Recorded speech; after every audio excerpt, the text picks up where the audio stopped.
مشاهدينا الافاضل، طبتم وطابت اوقاتكم. نشرة اخبار الفضاء الارثيه لهذه الفتره يصحبكم فيها محمود عبد الله بكفاح، والتي نستهلها باهم وابرز العناوين.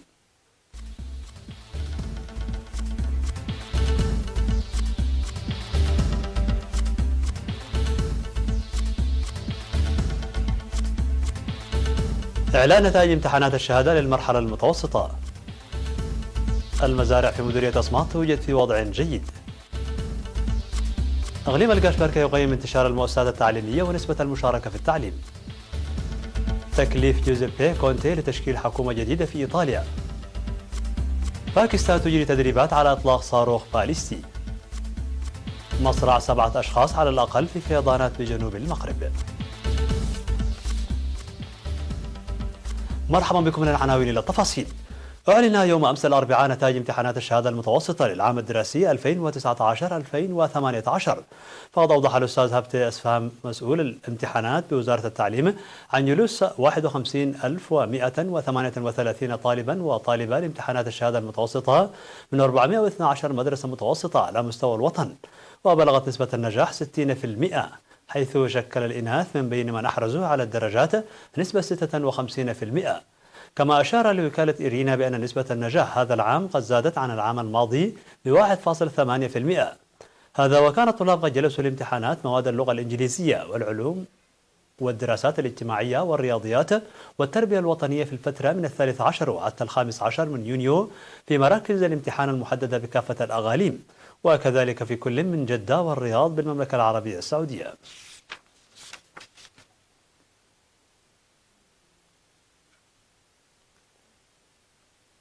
أوضح مزارعو مديرية أسماط بأن مزارعهم توجد في وضع جيد بفضل الأنشطة التي قاموا بها في مجالات حفظ المياه والتربة وتمهيد الأراضي الزراعية.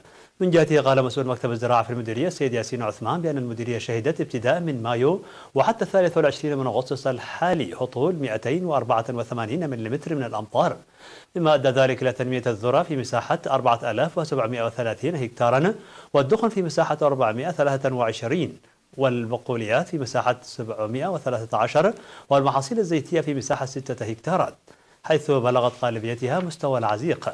كما أن بعض المحاصيل في مناطق هوش وشغالي وأوروتا وأسماط وأمبلداي وشاكا وغريت وإيرا قد وصلت إلى مرحلة الإثمار، وناشد المزارعين بضرورة القيام بالمتابعة اللازمة حتى جمع المحصول. كما أوضح عن امتلاء السدود الخمس المشيدة في المديرية بالطمي، داعيا الجهات المعنية لمنح هذه المشكلة الاهتمام الأكبر. من جهتهم دعا المزارعون وزارة الزراعة لتقديم البذور المحسنة في أوانها وتوفير المبيدات الزراعية لتجنب كل الاحتمالات.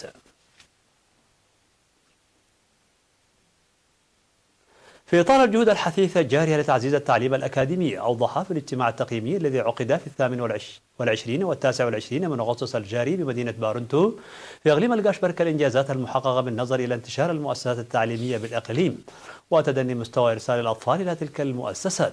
وقدم مسؤول مكتب التعليم في الإقليم الأستاذ محمد علي إبراهيم توضيحا مفصلا مرفقا بالإحصائيات حول المشاركة في مائدة التعليم وانتشار رقعة المؤسسات التعليمية في العام الدراسي 2018-2019 والاستعداد لبدء العام الدراسي القادم والتحديات والعقبات وسبل حلها والإشراف التعليمي والأنشطة الإضافية والأسبوع الرياضي والثقافي والتعليمي، إضافة إلى تدريب المعلمين والإيجابيات وأوجه القصور. وذكر الأستاذ محمد علي عن وجود 516 مؤسسة تعليمية على مستوى الإقليم من رياض الأطفال وحتى المدارس الثانوية، ومشاركة حوالي 130 ألف طفل بالتعليم الأكاديمي في العمر المناسب، مما يعد ذلك التحدي الأكبر الذي يواجههم، داعيا الإدارات لتعزيز دورها في معالجة ظاهرة مقاطعة الدراسة. وأشار إلى انتقال 74% إلى المرحلة القادمة من مجموع الطلاب المشاركين في العام الدراسي الماضي، ورسوب 18% ومقاطعة 8%، وتوجه 1358 طالبا بينهم 600 طالب إلى ساوى لإكمال الصف الثاني عشر في مدرسة ورساي كالو. وأدلى مدراء المديريات المشاركين في الاجتماع التقييمي بآرائهم فيما يتعلق بقضية الأطفال الذين لم يلتحقوا بمائدة التعليم في العمر المحدد، مشيرين إلى استيائهم من تلك الظاهرة الناجمة عن تدني الوعي والمشاكل الاجتماعية والاقتصادية، ومؤكدين جاهزيتهم للعمل الجاد لتعزيز مستويات التعليم في العام الدراسي 2019-2020 بمعالجة أوجه القصور.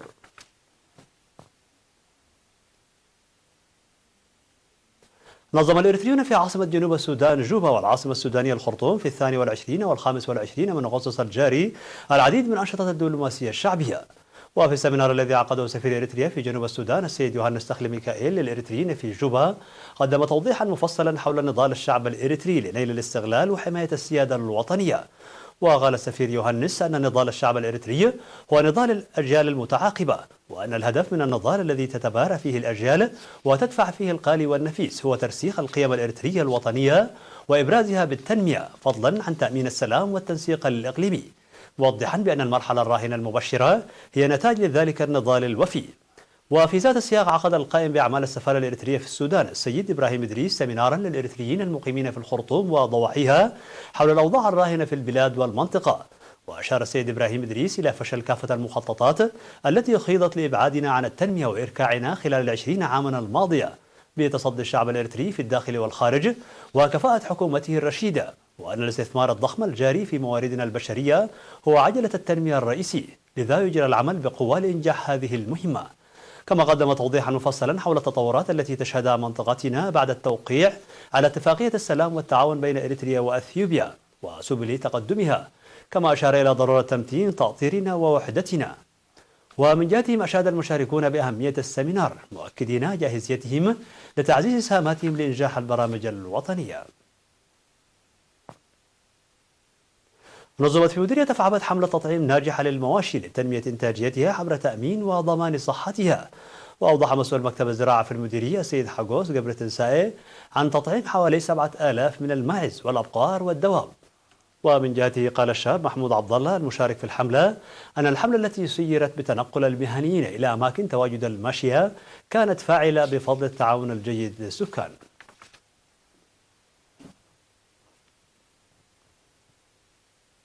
مشاهدينا الفاضل، كانت هذه الأخبار الداخلية. فاصل قصير ونوفيكم بالأخبار العالمية، بقوا معنا.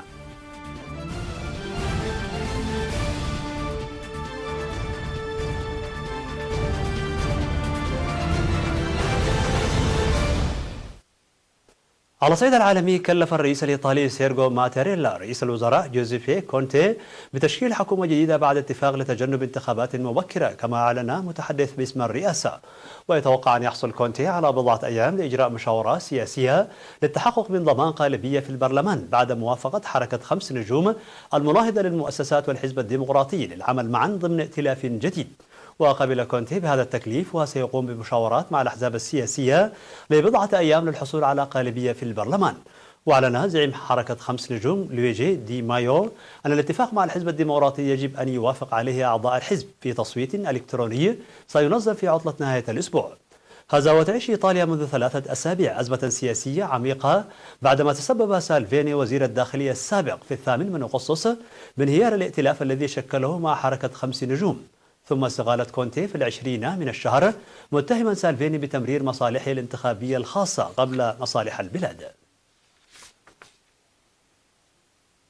قال المتحدث باسم القوات المسلحة الباكستانية أن الجيش الباكستاني نفذ بنجاح تدريبات على إطلاق صاروخ باليستي سطح في وقت يتصاعد فيه التوتر مع الهند بشأن منطقة كشمير المتنازع عليها.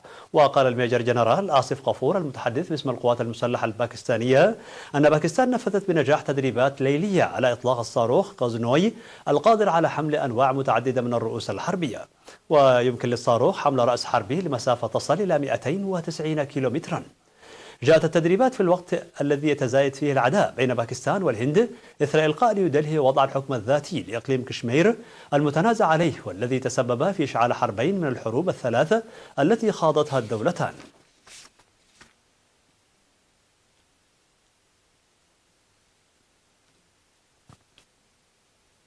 قتل 7 أشخاص على الأقل في فيضانات جارفة ضربت بلدة في إقليم تارودانت بجنوب المغرب نتيجة الأمطار الغزيرة التي هطلت في المنطقة.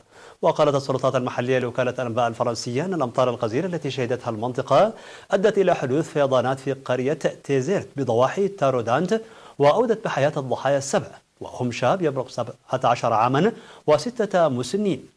وذكرت السلطات المحلية أنها تبحث بمساعدة السكان المحليين عن ناجين محتملين، وأنها ستطلع الرأي العام الوطني على آخر المستجدات.